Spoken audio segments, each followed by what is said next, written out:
video for Kimberly Page Hicks, a student at Walden University. The video is for Major Assessment 5. Current research suggests that student use of technology is valuable for secondary students in many ways. Advantages to technology use include increased student achievement, increased use of research-based practices in the classroom, improved teacher attitudes about technology, improved teacher skills in technology, and the increased use of project-based learning. A local school is implementing one-to-one technology for the 2014-2015 school year. However, teachers are currently encouraged to utilize technology as much as possible. They can do so by taking their classes to computer labs or the library, or using MacBook computer carts, or even by allowing students to use cell phones in class. School policy prohibits cell phone use. The handbook reads, "Possession of electronic communication devices is prohibited in all areas of the high school building." Learning theory supports the use of technology in the classroom. Vygotsky's theory of proximal development says that teachers must use properly organized instruction to fully benefit students' intellectual development. The zone of proximal development can be interpreted as the teacher's role being to direct instruction within a school in a manner appropriate to the student's development. Technology use is also supported by Gardner's theory of multiple intelligences. Gardner said multiple intelligences theory could be used in education in two ways: individual-centered education and multiple representations of key concepts. Technology can be used to fulfill both of these purposes. Studies have also shown that multiple intelligences instruction can increase student achievement. The guiding question for this study says, how often are teachers at the local high school utilizing one-to-one technology? The hypothesis of the study says teachers at the local high school are allowing students to utilize one-to-one technology less than 50% of the time.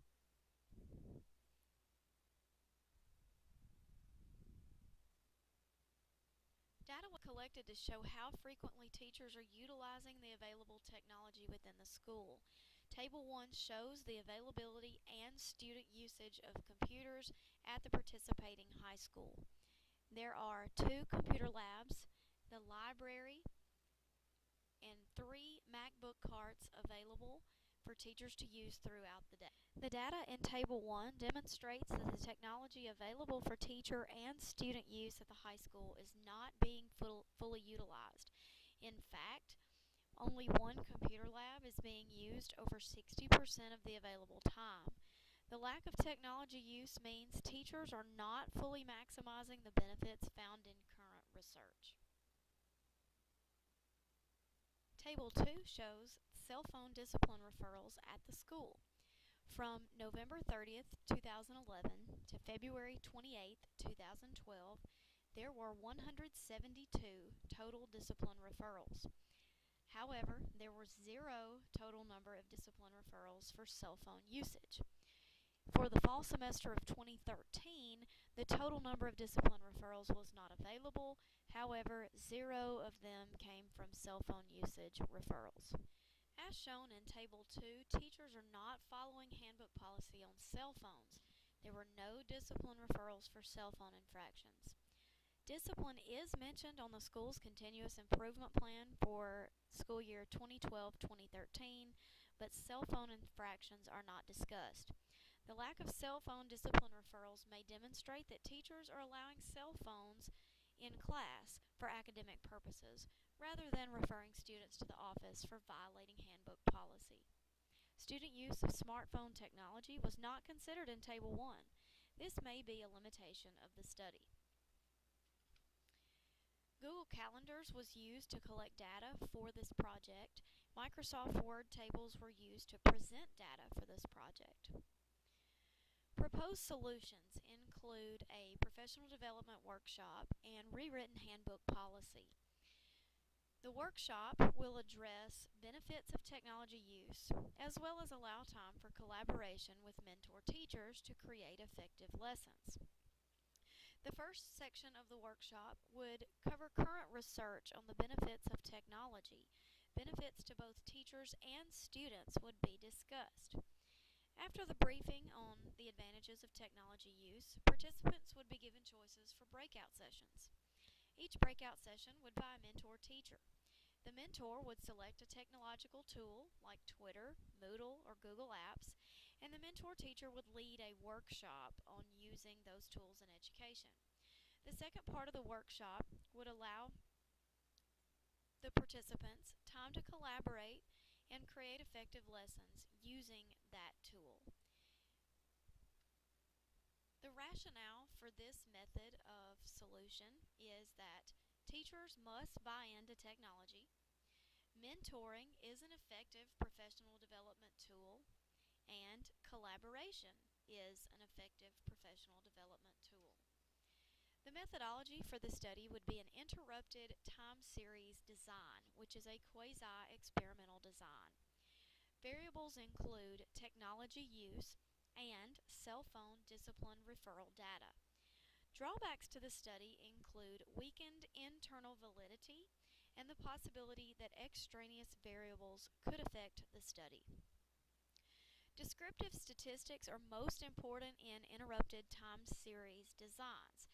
Inferential statistics are rarely used in interrupted time series. Frequency distributions would be necessary for this study. By creating a frequency table, I could track if technology usage was more frequent during certain blocks of the school day, or if technology usage became more frequent at certain times during the school year. For example, if teachers integrated technology during the weeks immediately preceding a standardized test. Several visuals could be created from the frequency tables, including a frequency polygon or a histogram. And graphs are important because the visuals can show level and direction changes. Percentages are also appropriate in data collection and presentation in this study. Ethical considerations include confidentiality. The school involved in the study is not revealed, nor were any individual teachers. I would also have to obtain informed consent from someone at the school. Informed consent would allow me to give information about the study, including possible risks involved.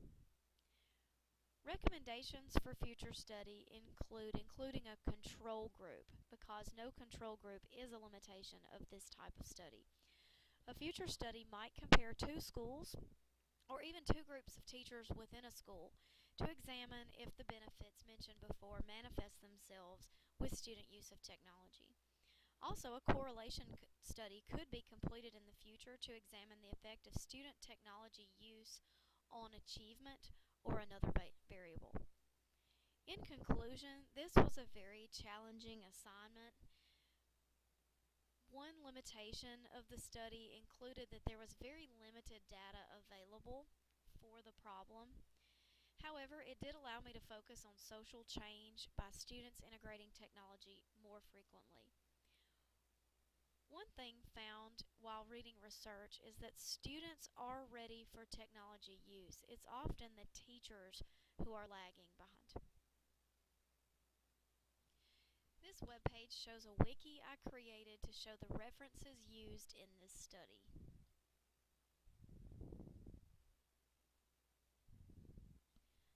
I will now discuss multiple tools that can be used in education. The first is Google. Google has several applications that are useful for teachers, including the Google Drive, where you can create multiple documents like a Word file or a PowerPoint file. I also use Google Groups frequently in class. It enables me to collaborate with students. I can invite my students to join the group, and I can post discussion questions for them. They can log into the group, view the question, and then post response. This is one example of a Google group. I have listed my students and what class it is. It has a welcome message and a question for students. I've protected their confidentiality by not showing their responses to this. Also, I've protected confidentiality by sharing the group privately. Not everyone can join this group. Another way to collaborate with students is by using Moodle. I have traditionally used a Moodle page. I can post presentations I've made. I can post assignments for students. I can embed videos for students to see. Important information like syllabus, discussion boards where students can post questions they have or answers to a question I ask, important information like progress reports going home, and places where they can also submit assignments. YouTube is an effective educational tool when used properly. This channel is a crash course in US channel, which would be beneficial for me. The videos are educational and accurate and very fast paced to keep the students' attention. These videos can also be used to flip a classroom. Another video site that's used is hippocampus.org. Hippocampus has multiple subject areas available. Select one, and it opens up multiple tabs for teachers achieving videos for advanced placement. Collaboracam can be used for student project-based learning. Collaboracam is a collaborative social video production for iOS devices. It is a paid app. However, it allows students to take various roles like cameraman or director. Multiple cameras can be used, and the director can merge the videos together to make an exciting, dynamic project for any class. Another tool for project-based learning is Instagram. In Instagram, students can post pictures that might be relevant to a class topic, or the teacher could post a photo and require students to respond to it in a certain way. For example, a foreign language teacher could require students to respond in the foreign language to apply their knowledge. One additional tool that may be useful for teachers is a virtual field trip or a virtual tour. This website from eSchool News has listed 10 of the best virtual field trips. One caution with a virtual field trip is that many cost money and they require extra planning on the front end by the teacher. Students could access this using one-to-one technology like a laptop or in the computer lab, or the teacher could project this over an LCD projector for all the students to see at one time. I believe that virtual field trips would be good to use in history courses. You could visit anywhere in the world, or you could even go back in time and visit something like colonial Jamestown or Williamsburg. However, Google also has Google Lit Trips, which would be good virtual field trips in the language arts. Google Lit Trips are free files that show journeys of characters from classic literature. And according to this website, Google Lit Trips three-dimensionalize the reading experience by placing readers inside the story. Thank you.